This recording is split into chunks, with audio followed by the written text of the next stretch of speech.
You know, we all knew it was coming, it was bound to happen, and the patch notes dropped with a lot more information than I thought. I took a quick gander at the patch notes, and at first I thought, because they kind of dropped them out of nowhere, and I wasn't expecting to do a video on them, but, you know, yeah. After doing some quick skimming through the patch notes, I realized we probably gotta talk about this. I'm super smashed. I started the stream late, I was super tired, overslept. Thankfully, we got some advanced GG code Ottr to keep me sustained. This is great stuff. Try it out. Code Ottr, link in the description, whatever. I'm just gonna... Anyways.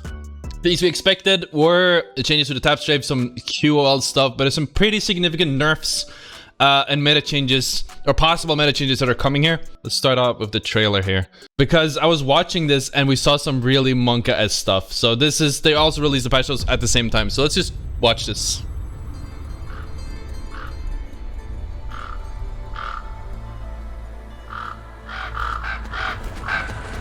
We got a white bird. That's the new, that's Rampart's arena or whatever it's called. We got the heirloom, we got a wrench, we got a clonk, a little bubblegum. Rev skin looks kind of cool, not gonna lie. As usual, I'm just kind of looking at the background, like, is there anything happening in the background we can point out here? He doesn't care what the hell the odds are, and he's rough at times, but he tries to be a decent guy all the time. That's the way he's always lived. I hope you had fun. Bloody amateurs.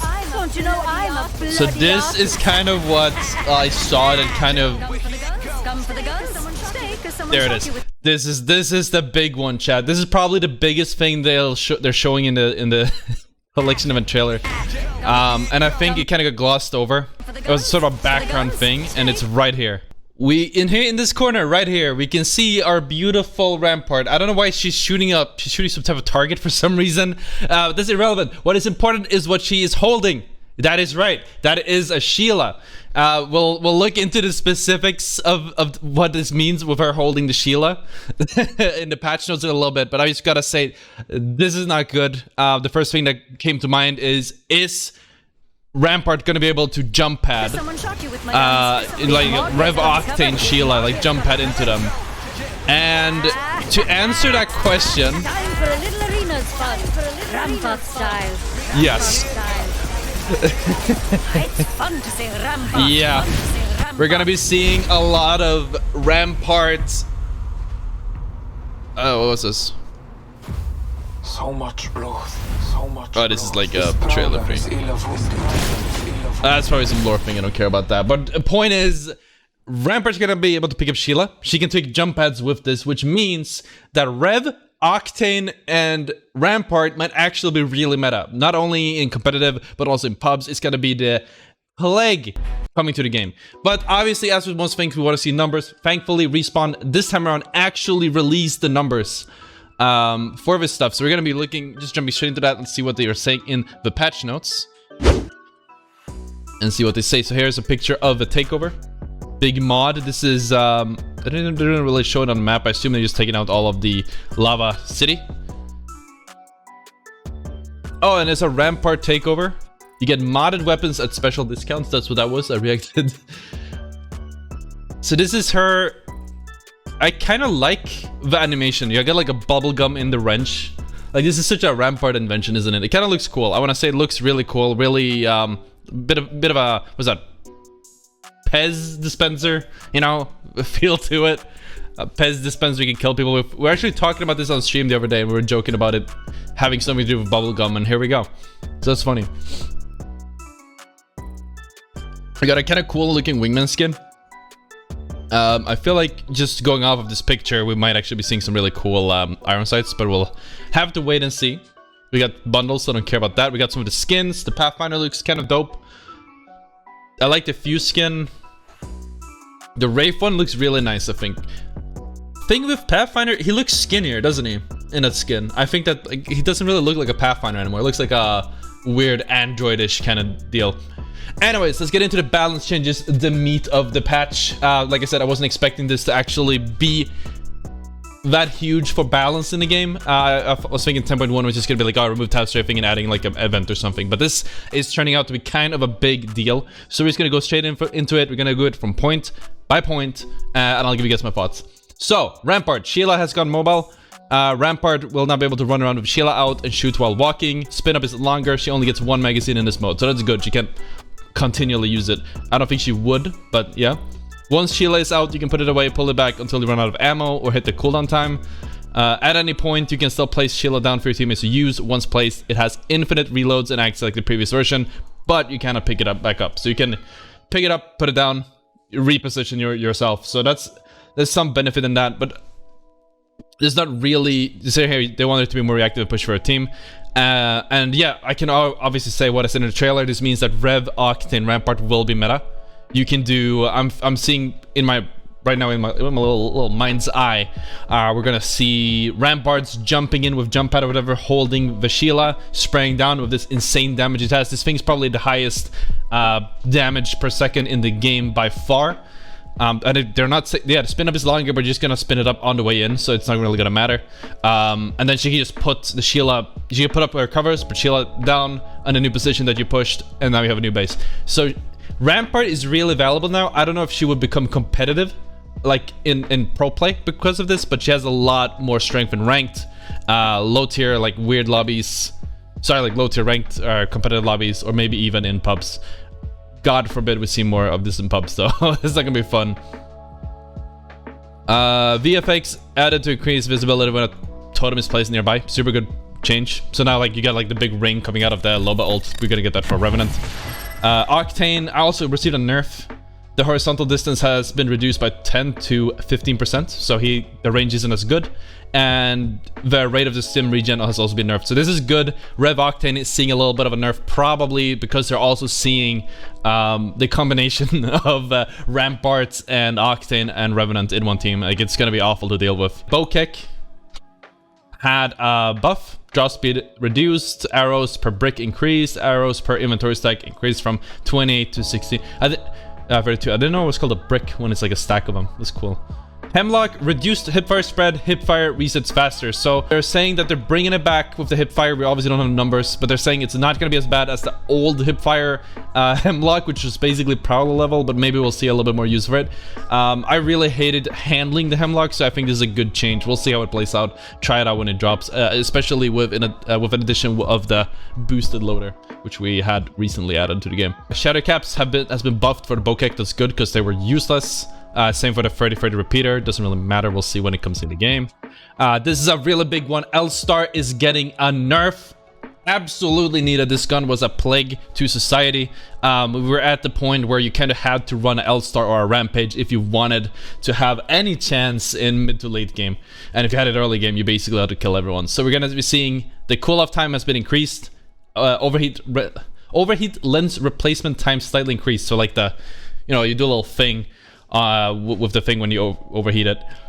The rounds before overheat has been reduced, so it takes longer to reload, and you have less of a, I guess, magazine, for lack of a better word, or whatever you're using here, overheat. And it's more expensive in arena, so this is really good. Just tweaking it a little bit, bringing it more in line with the rest of the guns in the game. We're still looking at an LMG meta, especially with a Rampart buff, but I think this is really good that they're tuning that back a little bit to make it a little bit less of a impact on the game. But I'm really seeing Rampart meta in the near future, for sure. Shotguns, headshot damage multiplier reduced from 1.5 to 1.25. This is to bring in line with the rest of the guns. And the triple take ADS charge time was decreased, so that's small buff there. I think the gun is kind of nice already, but it's slept on. People weren't just using it. We'll see how that does. Quality of life updates. This is the stuff you always want to see, because this stuff is usually positive. So we got the out of bounds timer has been shorted from 30 seconds to 15. The timer should reset after being respawned. It should. Swapping from red to gold shield with more health no longer requires a long press. Really good, absolutely. We've been waiting for this. And Evo shields and death boxes show their health. So all these changes are amazing. It makes the game just feel a little bit less random, feel a little bit less clunky. Definitely happy with this change. Early leaver warning has been improved to help people from accidentally leaving before the party is dead. You need to hold the confirm button down for a small amount of time. Highlighting is different color to get your attention. Red text warning showing your leaving penalty added. What?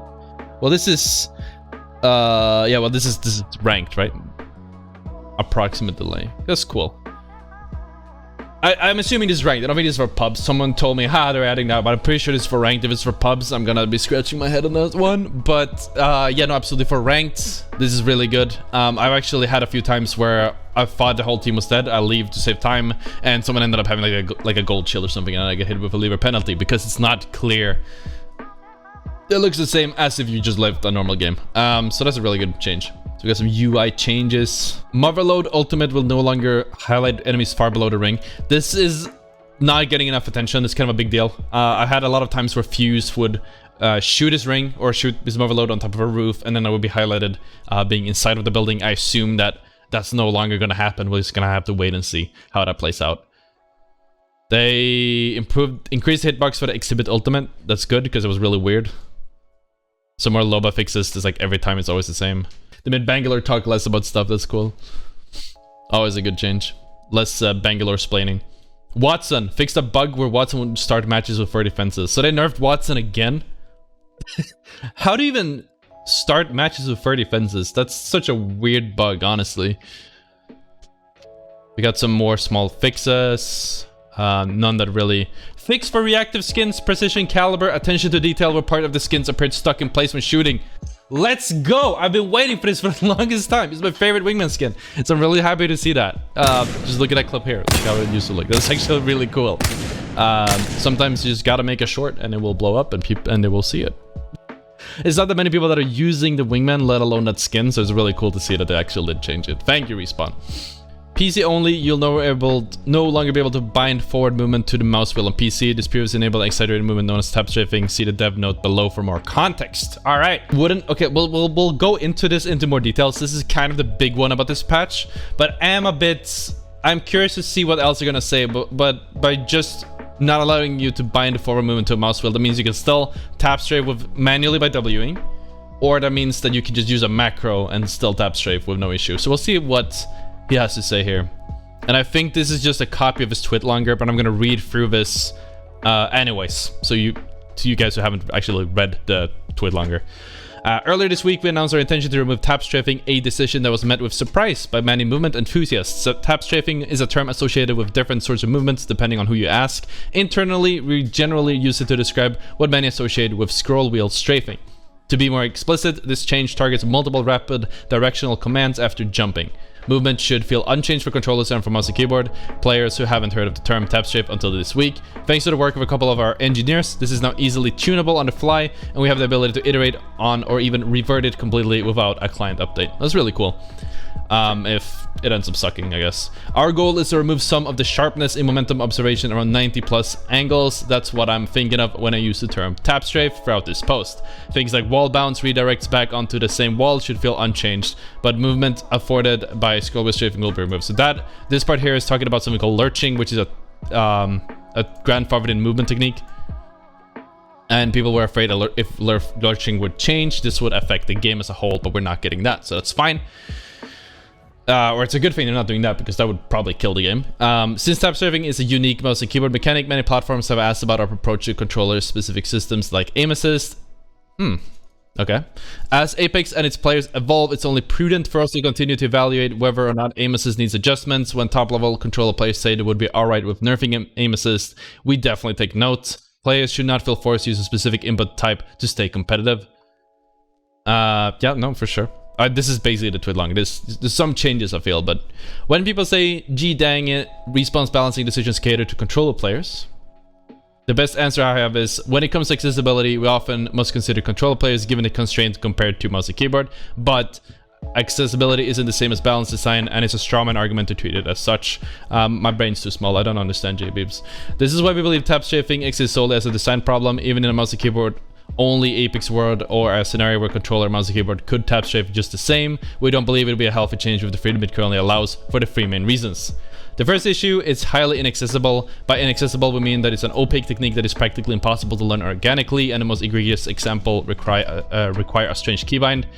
Secondly, tap strafes have terrible readability and limited counterplay. Path grapples and octopads aside, I've seen clips of players breaking ankles with victims, including high skill players, who are at a loss for what to do. While it's not terribly prevalent, I am concerned with how this could continue to evolve as more players adapt and further develop their tap strafe mechanics. I need to drink. Your third point, and the most problematic, is how tap strafing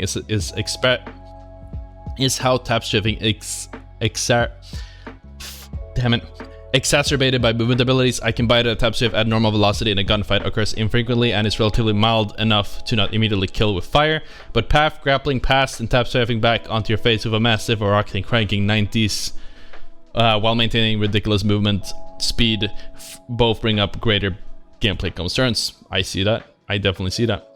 Feels like garbage to play against, or play not having tap strafe. It just felt more smooth. But yeah, no, for sure. I completely see the points here. Mobility creep is something we're mindful of this game. While many love the freedom that this system affords, constraints are just as important. It's not surprising that mobility legends are highly popular. Why don't we just do more of that? Over time, the mobility creep can open up a Pandora's box of new problems to solve. How is third partying affecting my mobility within a... Right, so yeah, that's just basically what they're saying. I'm not gonna read the rest of it because my brain hurts. But point is, he provides good reasons why tap strafing has to go. I see their perspective. I'm mostly annoyed because a lot of people were like, oh my god, you can't tap strafe anymore, that means you're a gold player, whatever these stupid takes. People, I hate people, chat. But no, what this means for me as someone who enjoyed tap strafing, yeah, sure, I use tap strafing to break ankles of players, but half of the time it was just a fun way to move around. I just made the game feel a lot more fluid to play, more so than me abusing it like a hacker in a cellar or something, right? Like, I was just having fun with it, and that was it. Smash like if you agree. Let me know in the comments what you guys think about these changes. I might be going live on Twitch again, on twitch.tv/Ottr very soon. But just in case I don't check out one of these two videos or wherever I'm putting them, subscribe, hit the bell button, and such. Anyways, thank you so much for watching, guys, and I'll see you all tomorrow.